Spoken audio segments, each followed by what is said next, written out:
Welcome back to J&R Books, and today we are presenting a very special book. All right, so just to briefly summarize, the book tells a story of this young boy named Jim in around World War II-ish Shanghai, when the Japanese have just attacked Pearl Harbor, and they've taken over the international settlement in Shanghai as well. And then it just tells a story of this boy named Jim who gets trapped and interned in this internment camp at Longhua Camp, which is the internment camp name.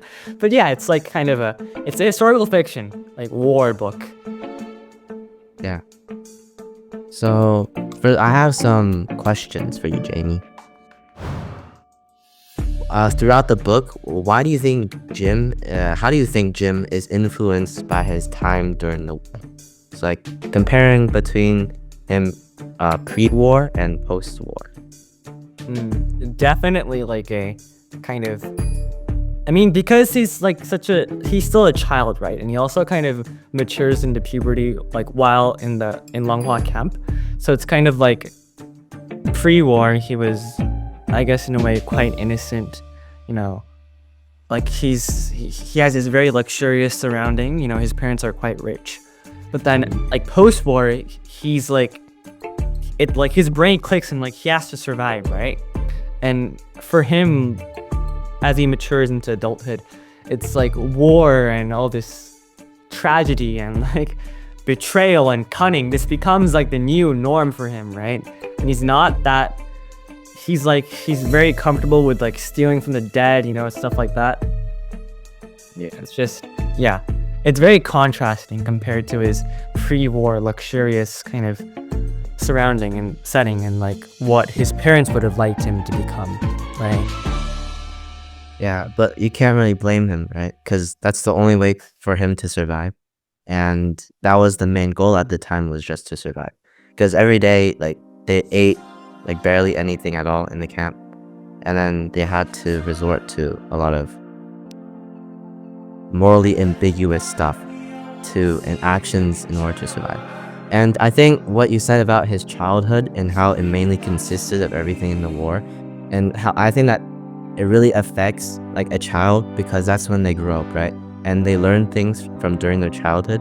So I believe it's going to make a very long-lasting impact on his life, I feel.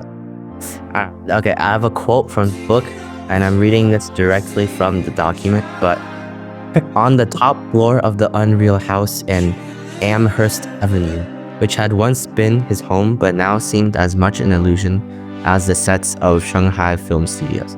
So this is a simile because it compares Jim's house to a home on the set of Shanghai film studios. It is so technical right now. Entails that the house seems unreal and an illusion-like.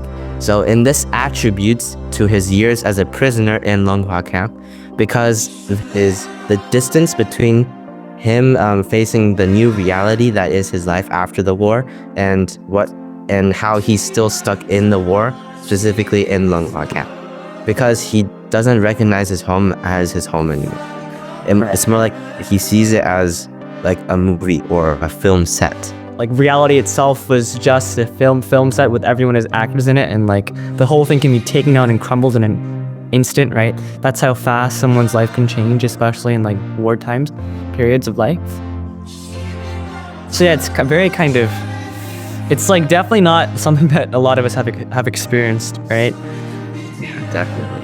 Yeah, just the whole upheaval of everything that you have known and believed in. It's just everything changes just like that, and then you have to cater to new values and new ways of living and surviving, right, in this kind of new environment as well.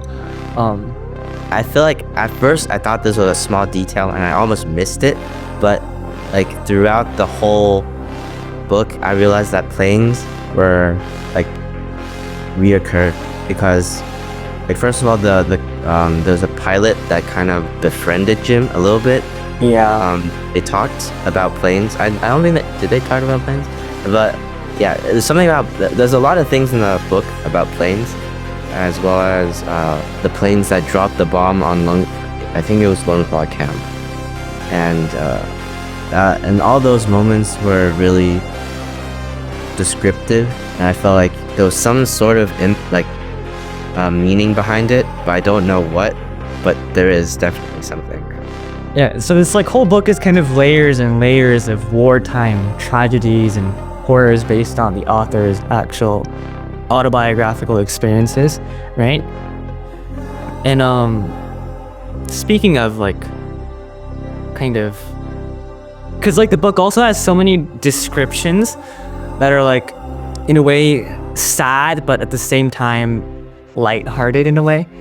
When he met the Japanese pilot that Brian just mentioned, but like when the Japanese pilot was found dead, and he says like he would have to leave him, but like Dr. Ransom, which is a doctor who appears in the book and has a pretty major role, but like Dr. Ransom had only a few seconds to spare for each of the impatient dead, right? So it's like it's kind of saying how even though Dr. Ransom is supposed to be this doctor who cures people, he's always like running around trying to save people and stuff.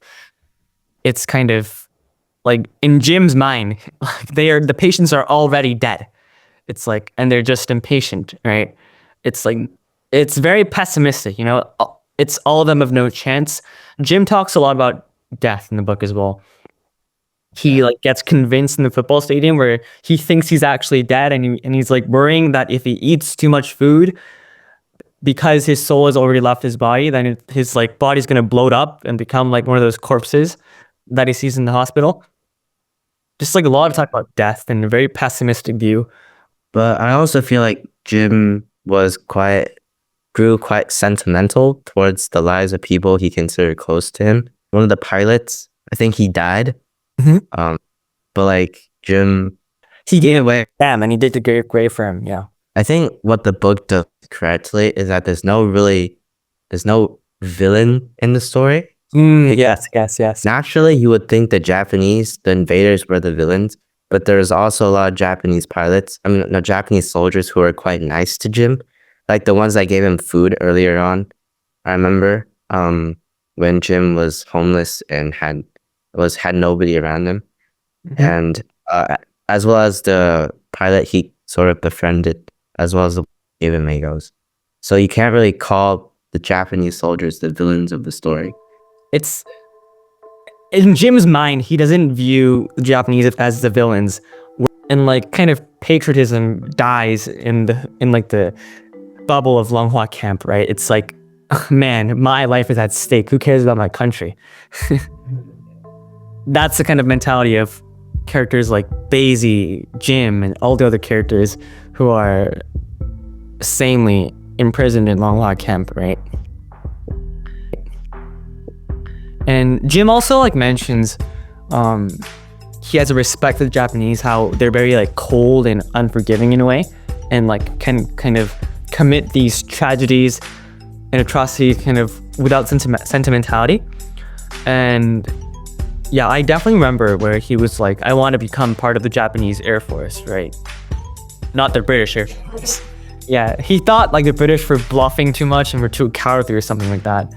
But Anyway, there was a very big plot point in the book, which was Jim trying to find his parents. He reunites with his parents, but it's kind of awkward. It's distant, and it's all just the result of Jim growing up and being independent and not having to depend on his parents the way he used to before the book, because before the war, he lived like a really wealthy life. And you know, despite the title of it being very referential to the Japanese Empire, and so like I'm thinking maybe that's why the book is called Empire of the Sun, because it also relates and ties back to the atomic bombing. What do you think, Ray?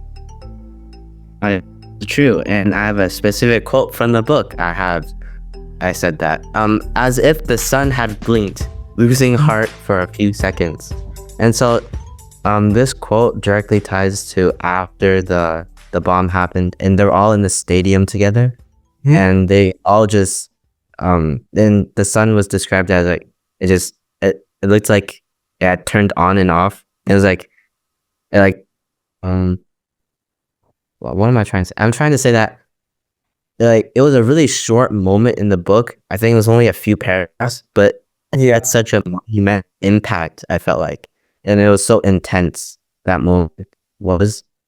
And yeah, and it also reminds me of the title, like, because like the metaphor at least, or the personification of the sun, as like it blinked, and then the was called Empire of the Sun, so I thought that related. Yeah. And also, last quote I thought was really kind of dang when I was reading the book. Yeah, it's page 220. And it reads, "He knew that he was awake and asleep at the same time, dreaming of the war and yet dreamed of by the war." It's kind of it's very creepy again. It's like the way the author described what the war felt like for Jim. Like he was dreaming of the war, yet dreamed of by the war. It definitely tells us it's like, Jim's life in the current moment is not normal, Well, what do you think? I was gonna say I don't really understand the quote really. Like, what does it mean? How does the war dream of Jim? I can see how like Jim might have thought of the war. Like, No, it's like, I guess the war dreaming of Jim. It's kind of like at the start of the book, there's a paragraph that kind of describes how Jim was feeling as if, I think, the newsreels were leaking out of his head, or something like that. And it was leaking out into the streets of Shanghai. And it felt like as if these kind of war films were possessing his head, right? So it kind of feels like, number one, he is dreaming of the war because everything seems so surreal. But at the same time, he feels like, he himself is so surreal and he thinks that he's just being dreamed of by this war, because he thinks that with World War II ending, World War III is going to start like pretty soon. And he's like, we got to stockpile, we got to get ready for the next war. It's going to begin pretty soon. So it's like, he thinks of this war as not just a singular war, like not just World War II, but as this whole concept. And it's like the war is dreaming of him. So he's in a way trapped in this war-like surrounding and he can't escape. And it just feels so surreal. That's kind of how I interpreted it. I'm not too sure if that's the correct way. If the whole concept, if Jim's whole if he was still stuck in the war, I think it still, that explains that Jim being of the war, but I still don't, because, anyway, it doesn't really matter. My personal skill issue. Nah. That's pretty much the book. Ryan, what did you think about the book? Just my thoughts. In the bus. So, how I think, my final thoughts. Well, it's a really deep book, and I felt like it's very difficult to understand, I feel like, right? Because I think the book did a really great job of just developing characters. Did a really good job of characterizing Huang, and I liked how he sped up and slowed down the story. I guess specifically, that was the book. Like as a whole, is very advanced and difficult, both to read, because for me, like I don't really like historical fiction or like war books that much, and also the level of language itself is it's very descriptive and very deep, right? So it's very challenging, right? Thank you for tuning in and watching till the end if you're still here, and we'll be back with our next video sometime in the future. All right, so thank you for watching, and then J&R Books out.